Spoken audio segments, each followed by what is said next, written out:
խոսքն ուղղել Տիկին Գալստյան, ձեր կառույցին այն լավատեսության համար, որ վերջում ձևակերպեցիք, իսկապես նաև այս նախաձեռնության նպատակն էր կարևոր, որ սա լինի, այսինքն նախ եւ առաջ սահմանադրական ինստիտուտների կայացման շրջանակներում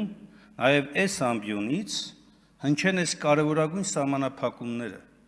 Եվս մեկ անգամ հնչեն, և եվս մեկ անգամ դառնան ուղեցույց, իդեպ Տիկին Տիգրանյան, ոչ թե ինքնավար մարմին, այլ անկախ պետական մարմինը, հեռուստատեսության և ռադիոյի հանձնաժողովը, և որ սա նաև ըստ էության լինի այսպես հանրային պահանջ նաև, որ այս մարմինները, այս մարմնի անդամները պետք է այո, թեկուզ թվացյալ, բայց պետք է լինեն չեզոք, պետք է ցուցաբերեն քաղաքական զսպվածություն, սա հենց եւս մեկ ապացույցն այն բանի, թե ինչու ենք մենք հետևողականորեն սահմանադրական ինստիտուտներ ուզում կարևորել, իդեպ, ի տարբերություն ձեզ, հատկապես Տիկին Կարապետյան, որ ուղղակի ոչնչացրեցիք դուք եւ բազմաթիվ ելույթ ունեցողներ, ովքեր sense խրոխտ կրծքով պաշտպանեցին Պարոն Հակոբյանի արտահայտած մոտեցումները, ուղիղ ոչնչացնում եք հենց այն սահմանադրական ինստիտուտը,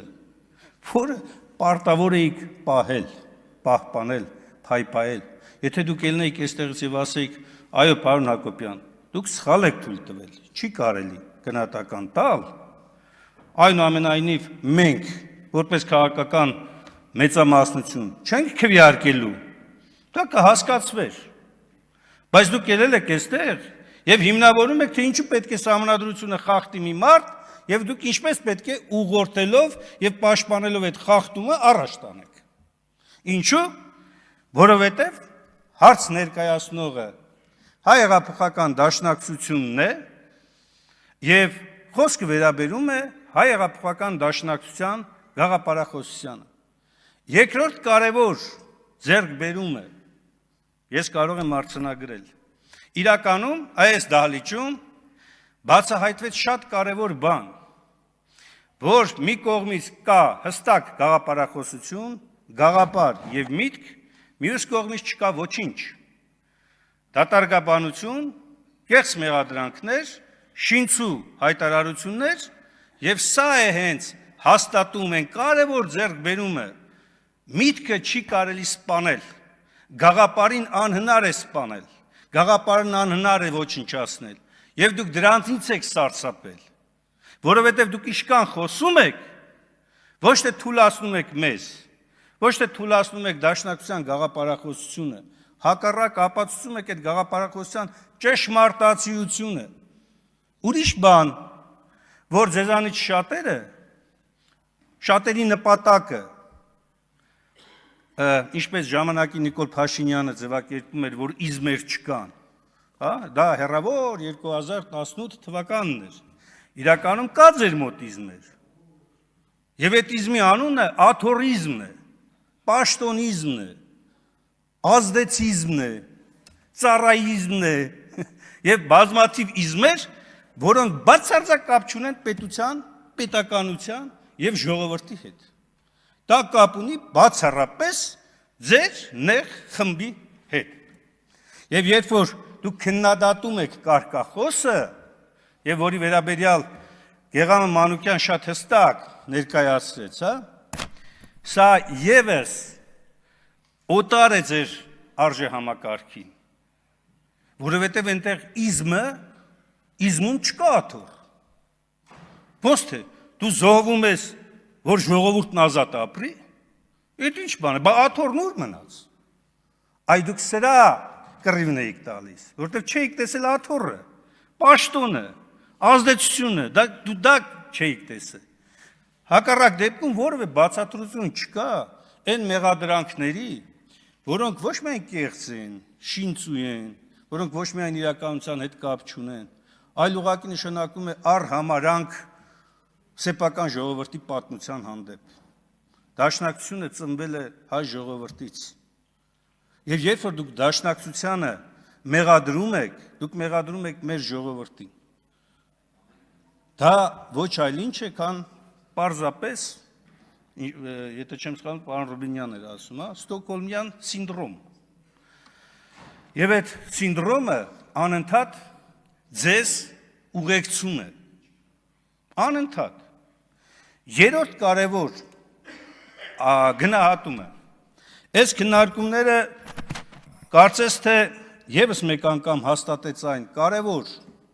պնդումը, որի սկզբանե անում էինք մենք, որ պարոն Հակոբ Հակոբյանը իսկապես քաղաքական այսօրվա իշխանության քարոզչամեքենայի կարևոր մասը, կարևորագույն։ Վերջին խոսքում, վերջին խոսք նկատում եմ այս ելույթի վերջին խոսքում արտաբերեց մի նախադասություն, որը վերահաստատեց պնդումը, որ ինչքան չպետք է մարդ ճանաչի դաշնակցությանը, որ կատարի նման, ոնց ասեմ, անպատասխանատու հայտարարություն, ուղղակի անպատասխանատու։ Եվ հույս ունեմ, որ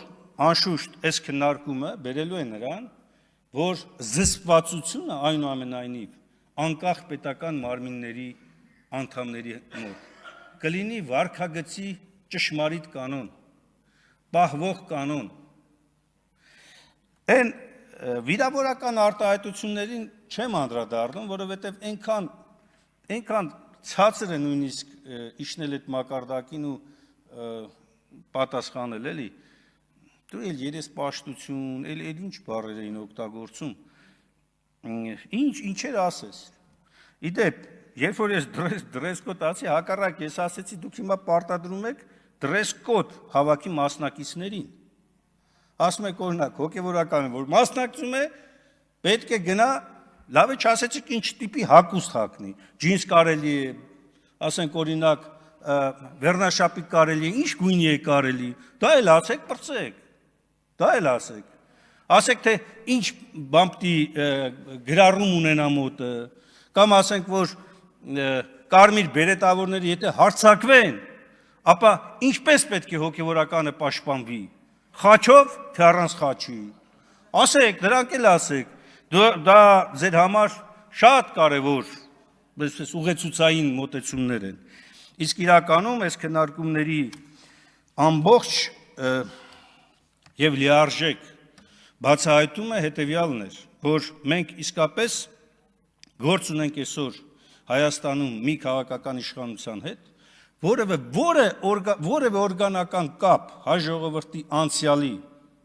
ներկայի ու ապագայի հետ չունի, որը ոչ մի էական պատասխանատվություն չի զգում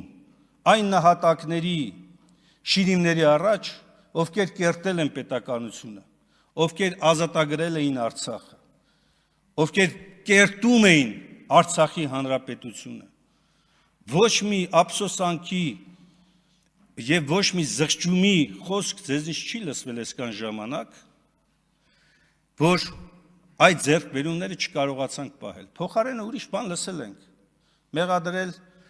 Դաշնակցությանը, մեղադրել Արցախի ռազմաքաղաքական ղեկավարությանը, մեղադրել օտարներին, բայց ձեր մեղավորության զրո պատկերացում, զգացողություն և այս քննարկումների ժամանակ էլ դուք այդ կարմիր թելով այդ գիծն էիք տանում։ Գիտեք ինչի, որովհետև իրականում ձեր համար պետականություն, Հայաստանի Հանրապետություն, Արցախի Հանրապետություն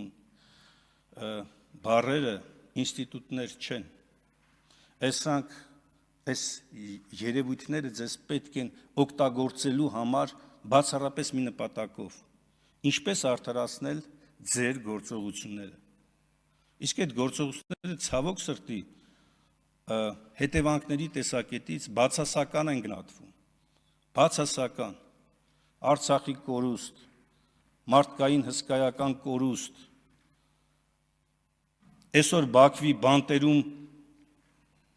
ոնց ասեմ, կեղեքվող մեր հայրենակիցներ, Այսօր Հայաստանի բանտերում, որ ով էր ասում, չգիտեմ, ինչի հայը չի կարող բանտում, Հայաստանի բանտերում ապօրինի քաղաքական հետապնդման հետևանքով հայտնված անձինք եւ մեղադրել դիմացինին, հատկապես դաշնակցությանը, այն բանում, թե իբր մենք չենք նպաստել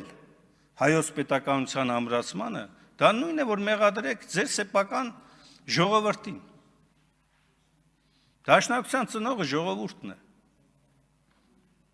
Եվ եթե դուք ձեզ համարում եք հայ ժողովրդի զավակ, ուրեմն մեղադրում եք այդ ժողովրդին, այդ ծնողին։ Ես չգիտեմ քանիսն են կամ ովքեր են, որ այս խորությամբ են փորձում նայել հարցը։ Ես ամենևին չեմ ասում, որ դաշնակցությանը քննադատության ենթակա չէ։ Ավելին, եւ երբ որ մենք ասում ենք, որ դասերը պետք է քաղել, հենց այդ քաղած դասերից ենք ասում։ Պարոն Կոնջորյան, իհարկե մերն են, ինչպես որ ոչ միայն մերն են, մեր ողջ ժողովրդի ժառանգությունն է։ Ձեր ժառանգությունն էլ է։ Իսկ նրանք, ովքեր որ օրինակ, խնդրում եմ ես չվերցնեք ձեզ։ Նրանք, ովքեր որ, չգիտեմ, այդ մեծերին, մեր մեծերին համարում են որպես, չգիտեմ, այլ դրսևորումներով, այդ մարդիկ ուրեմն կապ չունեն հայ ժողովրդի հետ։ Հենց այդ մեծերի խոսքը, անցած ճանապարհը, ուղերձը, փոխանցումը եւ դաշնակցության խոսքն է հենց ամբողջ այս հարաբերությունների համար դասը, որ մենք առաջարկում ենք սերտել։ Բայց հուսամ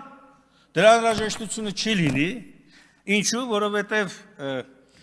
հունիսի 7-ին մեր ժողովուրդը, ինչպես որ շատ եք սիրում կրկնել, ցույց կտա, որ դուք իսկապես օրգանական կապ չունեք մեր ժողովրդի հետ։ Եվ դուք հաջորդ անգամ, երբ որ արդեն նոր խորհրդարանը կլինի, վստահաբար տիրապետողը չի լինի քաղաքացիական պայմանագրի խոսքը, առավել ևս, երբ որ դուք մի քաղաքական ուժ եք, որը ձեր իսկ առաջնորդի բնութագրմամբ չունի գաղափարախոսություն, չունի իզմեր։ Թեև ես ձևակերպեցի այդ իզմը, իրականում աթոռիզմ էր, բայց գոնե այս դահլիճում կլինեն իսկապես գաղափարական վեճեր, իսկապես ծրագրային վեճեր, այլ ոչ թե մերկապարանոց հայտարարություններ, մեղադրանքներ, չհիմնավորված քվեարկություններ, պատգամավոր գործընկերներին կալանավայր ուղարկելու անվերջ ձգտում ու ցանկություն։ Հուսամ, վստահ եմ, որ իհարկե մինչև հունիսի 7-ը ռեպրեսիվ մեքենան շատ ավելի ուժգին ձևով է գնալու, հատկապես վերջին հայտարարությունից հետո, երբ որ քրեական օրենսգրքի 221-րդ հոդվածը ցենց խրոխտ ձևով հակակոռուպցիոն կոմիտեն հայտարարում է, օրինակ, կարդացել եք վստահաբար, չէ՞, երբ որ ասում է ընտրություններ նշանակելուց հետո արգելվում է թեկնածուներին, կուսակցության անդամներին, վստահված անձանց, որևէ կերպ, որևէ անհատույց եւ այլ խոստում եւ այլն։ Լավ, པարզ բան է, չէ՞, ընտրությունները իդեպ Վահագն Խաչատուրյանը, նախագահը, հայտարարել է 120 օր առաջ։ Թեկնածուները ի հայտ են գալու ընտրություններից 45 օրից 50 օր առաջ։ Հարց չի առաջանում, այս ընթացքում այդ ոնց պետք է հակակոռուպցիոն կոմիտեն որոշի այս անձը անվճար ինչ-որ խորհուրդ էր տալիս կամ օգնություններ անում, թե չէ։ Մի ձև կա։ Հնարավոր թեկնածուներին առանձնացնել, այս գլխից պատրաստել այդ մարդկանց գործերը, դոսիեները, եւ երբ որ կգա այն պահը, երբ որ ընտրության գործընթացը մտնի բուն նախընտրական շրջանում, հոպ, ձերբակալել, կալանավորել։ Հուշելու բան չկես, իրաց ծրագիրն է, պարզ երևում է։ Եվ ավարտելով խոսքս, կարող եմ արձանագրել մեկ բան։ Այս քննարկումները հասան իրենց նպատակին, առնվազն երկու բանով։ Առաջին, ինչպես նշեցի, գոնե սա քննարկում էր, որը հնարավորություն տվեց անկախ պետական մարմիններին, որ իրենք հասկանան, որ իրենք պետք է զսպվածություն քաղաքակացուցաբերեն, որը բացարձակ չի նշանակում, որ ձեր խոսքի, մտքի ազատությունն է սահմանափակում, դուք դրան կարող ունենաք ավելին դուք նրանք կարող եք նաև կիսվել,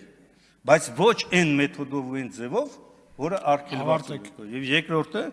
ավարտելով խոսքս ասեմ, շնորհակալություն, որ դուք եւս մեկ անգամ արժևորեցիք ու կարևորեցիք Դաշնակցության առաքելությունը։ Այո, միանշանակ կրակեցին Հակոբ Մովսեսի ուղղությամբ կպան Դաշնակցությանը էլի հերթական անգամ, ինչպես միշտ իրենց պատմության մեջ եղել է, հարցի քննարկումն ավարտվեց